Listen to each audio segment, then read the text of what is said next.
क्या प्रेरणा दी?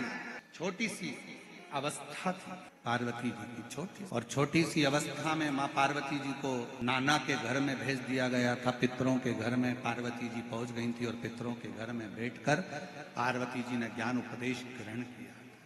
बहुत शिव की भक्ति कैसे करना है, शंकर जी की आराधना कैसे करना है, शिव की स्तुति कैसे करना है, ये पार्वती जी ने अपनी नाना और नानी से सीखा था।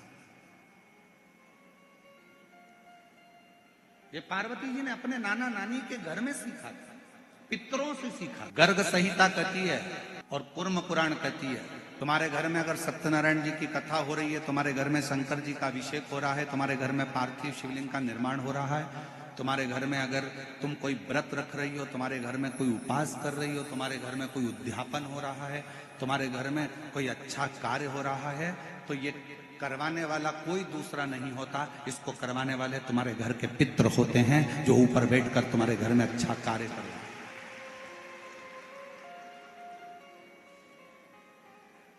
पार्वती जी को अगर शिव जी के शिवलिंग की पूजन की महत्वता कोई बता रहा है, तो पार्वती जी को पूजन की महत्वता उनके नाना नानी ने बताई, पितरों ने बताई। इसीलिए तो शंकर जी को जल चढ़ाने वाले को पितृदोष नहीं लगता। क्यों नहीं लगता?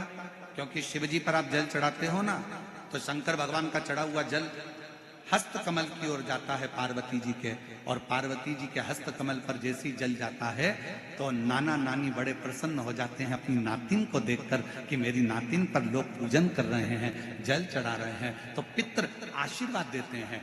शंकर पर जल चढ़ाने पर 3 दोष समाप्त हो जाते हैं। पहले नंबर का वास्तु दोष, दूसरे नंबर का पितृ दोष और तीसरे नंबर का काल सर्प दोष। ये 3 दोष। हर हर महादेव। हमारे चैनल पे आप सभी का